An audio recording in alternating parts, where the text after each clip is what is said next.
Player to watch. For me, I'm actually going across the ball here. It's not a 49er that I want to see. It's maybe I'm a glutton for punishment, but I want to see how Steven Nelson looks.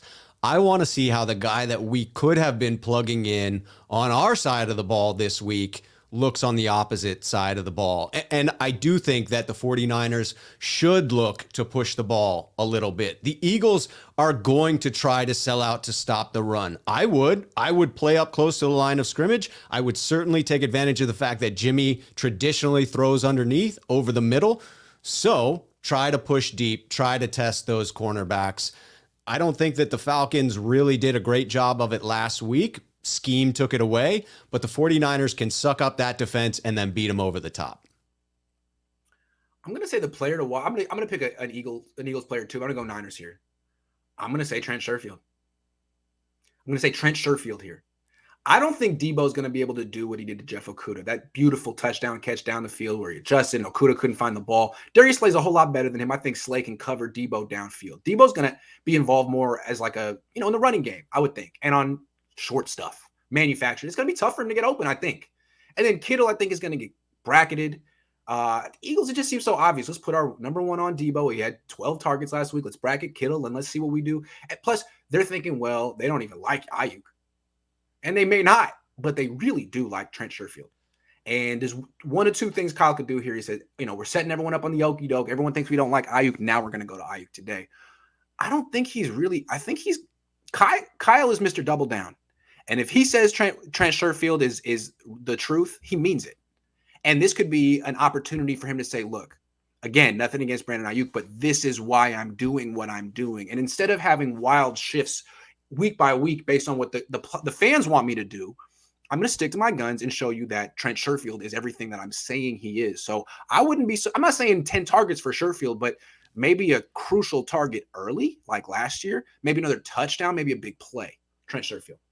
And I got more, but keep going. A bit of an I told you so from Kyle, a way to illustrate that, hey, I told you it wasn't just on Brandon Ayuk. Trent earned this. Thank you. Isn't that totally in Kyle Shanahan's personality to do that? 100%. And it's fair. Trent Sherfield is good. So that's what I expect. Now on the Eagles, the guy I've been so obsessed with all week, Jalen Hurts.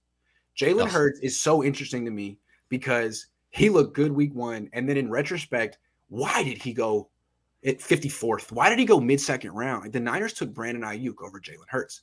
The Niners, if there's a future where Ayuk doesn't work out and Trey Lance doesn't work out, I mean, Jalen Hurts is a lot like Trey Lance. He does a lot of those things right now at a high level, and he's not throwing the short passes 100 miles an hour. It seems like he fell to the second round for no good reason. I mean, he played early, very young at Alabama, and famously got pulled from that national championship, and Tua was better than him. Okay.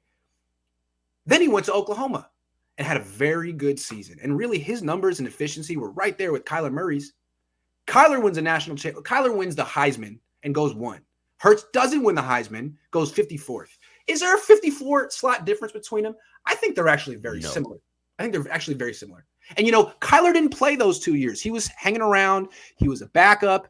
While people were writing off Jalen Hurts, I don't think people really even watched him at Oklahoma. He had been written off at that point. And Kyler plays one good year at Oklahoma, goes 1.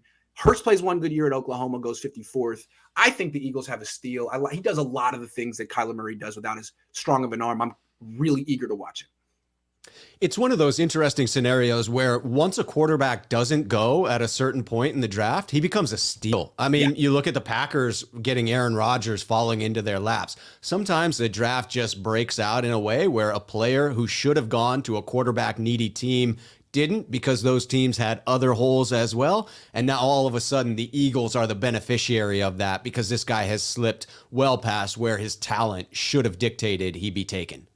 I have another hot take. Jalen Hurts will have a better season this year than Mac Jones and Tua. I'm not saying he'll have the best career of those quarterbacks because maybe Mac Jones has the most longevity as the pocket passer. But This year, next year, the year after that, Jalen Hurts will be the number one guy.